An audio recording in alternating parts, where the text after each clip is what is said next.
We are now officially past the halfway point of the season for each team. In this week's Power Rankings, we'll look at important players on teams that need a certain je ne sais quoi if they intend to reach their maximum potential and refrain from falling off when things get serious. We'll examine a mixture of key role players as well as primary ball handlers and key scoring options as we try to determine franchises that could either boom or bust as the season progresses. So now it's time to see which teams are feeling good 2 weeks into 2019 and which clubs are thinking about hitting reset on the new year. 30. Knicks last week, 0-4, overall, 10-33, previous ranking, 29. Which excited Knicks fans more this week, watching Kevin Knox show improvement from game to game against 4 playoff teams or going winless? I mean, you can't imagine life with Knox and Zion Williamson if the team wins games, so it might be a push. 29. Cavaliers last week, 1-3, overall, 9-35, previous ranking, 30. This possession where Rodney Hood is matched up one-on-one with James Harden feels like a metaphor for the Cavaliers' entire season. I'm not saying that trying is overrated or that it's useless and stupid to put forth maximum effort just to lose. But sometimes, you know what's about to happen. So why tire yourself out just to see the negative result you already expected? But they did beat the Lakers on Sunday, and that has to count for something. They didn't beat LeBron, but they beat those dudes who really need him to come back and help them out.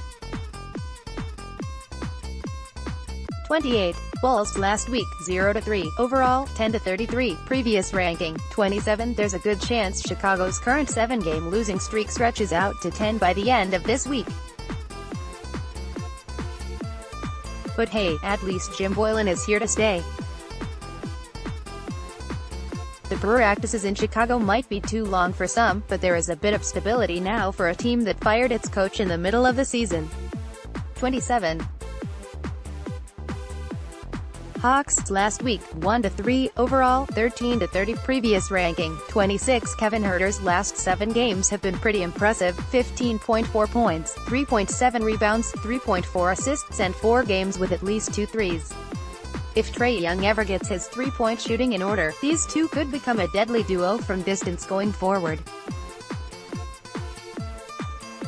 26. Suns last week, 2-1, overall, 11-33, previous ranking, 28. Kelly Oubre Jr. Really enjoyed life without Devin Booker, going for a team-high 26 points in each of Phoenix's 2 wins last week. Hopefully Greta Rogers was at one of the games to see the Suns put together their second home winning streak of the season. Sure, they haven't won more than 2 consecutive contests at home this season, but they have to start somewhere. Nad Carney, NBA free agency is not always your friend. 25. Grizzlies last week, 1-2, overall, 19-23, previous ranking, 24. Wednesday's 10-point win over the Spurs could have been the start of a turnaround for the Grizzlies as they snapped a 6-game losing streak. Then Justice Winslow happened on Saturday and now only the Suns look up at the Grizzlies in the Western Conference standings. That's worst-case scenario for 14 of the 15 teams out west. 24. Hornets last week, 0-3, overall, 19-23, previous ranking, 20. The Hornets are finally on a 5-game stretch that isn't 3-2 or 2-3. Unfortunately for them, it's a 1-4 run that opened a 6-game West Coast swing. Now they get to go to San Antonio looking to snap a 3-game skid. 23. Pistons last week, 1-3, overall, 18-23, previous ranking, 21. If you didn't love seeing Blake Griffin dominate the Clippers in Staples Center, you don't love a good revenge story, and that's pretty lame. The only thing better than Blake surpassing his season scoring average, 25.1 points, in the first half, 26 points, en route to a 44-point outing, was seeing all the fans wearing his old Clipper gear. 22. Lakers, last week, 2-2, overall, 23-21, previous ranking, 19. This whole not playing with LeBron James thing can't go on for too much longer, or the Lakers will find themselves out of the West's top 8 very soon. Kyle Kuzma went for 41 in one game, but he shot a combined 8 for 38 in the games before and after that effort. Fairweather fans did not dust off all their old Laker gear just to watch young players struggle. 21. Magic's last week, 2-2, overall, 19-24, previous ranking, 25. After a putrid 1-5 road trip that featured a 4-game losing streak, back-to-back wins over the Celtics and Rockets are nothing to ignore as the Magic try to jostle for playoff positioning. And holding on the way they did for those 2 victories could spark something for a team that has a favorable schedule coming up. 20 Wizards, last week, 2-2, overall, 18-26, previous ranking, 23. Bradley Beal has been unreal without John Wall in the lineup this season. And his triple-double Sunday, 43 points, 15 assists and 10 rebounds, despite coming in a loss, was simply magnificent. How much more can he do as he tries to get this team back into the playoff picture? Is he just boosting his trade stock? 19. Pelicans, last week, 2-1, overall, 20-23, previous ranking, 22. A win over the Timberwolves would have been huge for the Pelicans, who were winners of 4 of their last 5 and on a 3-game winning streak going into Saturday's contest. If this upcoming week also consists of 3:30 and 10 games from Anthony Davis though, they should have a bit more success as they enter the heart of a 5-game road trip. Or, maybe the loss in Minnesota was a precursor for what awaits against the Clippers, Warriors and Trailblazers over the next 5 days.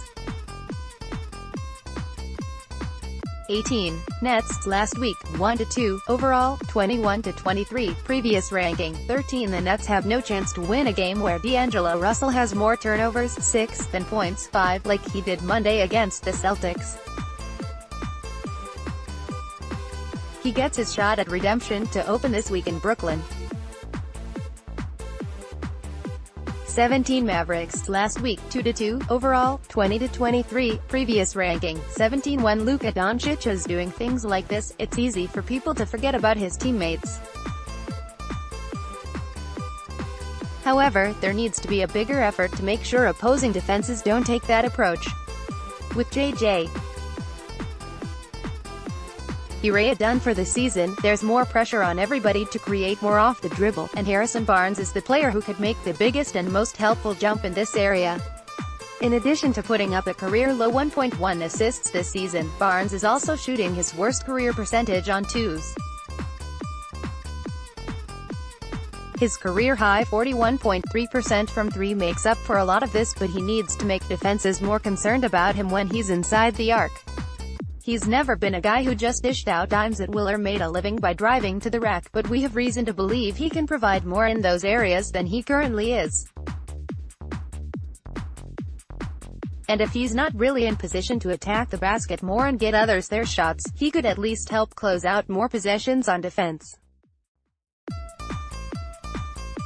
His 3.4 defensive rebounds per game is the worst of his career, and his 4.2 total rebounds is his lowest mark since his second season. It's not that Barnes needs to stuff the stat sheet and suddenly turn into Russell Westbrook, but he does need to make more of an imprint on the game in areas outside of just scoring. 16. Clippers, last week, 1-2, overall, 24-18, previous ranking, 14. Danilo Gallinari has been putting together a career year with the Clippers this season. After playing just 21 games last season, Gallinari has already appeared in 41 games this season, meaning he's missed just 1 contest so far. While knocking on every piece of wood within a 5-mile radius, I'll say it's been rather pleasant seeing the Rooster healthy for a change. Now it's time to see if he can help stabilize the Clippers as they continue to slowly slide down the standings. Since closing out November by winning 9 of its last 10, Los Angeles has gone just 9-12. Gallinari has been pretty consistent throughout the season, but his usage rate has seen a noticeable increase since November ended and the losing started to increase. It would be foolish to attribute the losses to Gallinari being more involved on offense. His scoring and true shooting percentage and scoring are both solid,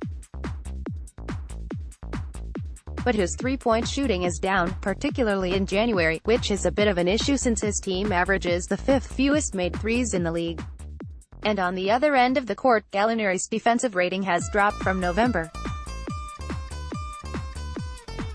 If the Clippers are going to reverse sail to stay on the right side of the playoff shuffle, Gallinari will need to be an even bigger help from deep and make sure he isn't a complete liability on defense. When team is 22nd in defensive rating as a whole, it wouldn't make too much sense to put blame one person, so he'll get less pressure on that end. Just a moderate increase on the three-point shooting could make a world of difference. He's already shooting a career-best 44.4%, so it isn't that fair to put more pressure on him, but he can't keep shooting 35.7% like he has to start this month. He has to set the pace from three, and in this case, that means being even better than what we thought to be his best. 15. Timberwolves, last week, 2-1, overall, 21-22, previous ranking, 18. Something about Oklahoma City really brings out the best in Andrew Wiggins, 40 points, 10 rebounds and 4 assists in Tuesday's win. Maybe Robert Covington and Dario Saric will have similar comfort on the road when they return to Philadelphia Tuesday for the first since getting traded in November. The Timberwolves are going to need somebody to step up and fill the void. Karl Anthony Towns, 25.7 points, 15.7 rebounds, 2.7 blocks last week, will leave once Jimmy Butler decides to stick him all game. 14. Heat, last week, 2-1, overall, 21-20, previous ranking, 16. Justice Winslow has continued to shine as Miami's newest point guard this season. When the Celtics came to town Thursday, he dished out a career-high 11 assists. That was just 1 week after he had a career-high 10 assists in a win over the Wizards. Outside of the 18 games he played in his second season, this is by far the most distribution Winslow has done in his career, and it appears to be paying off.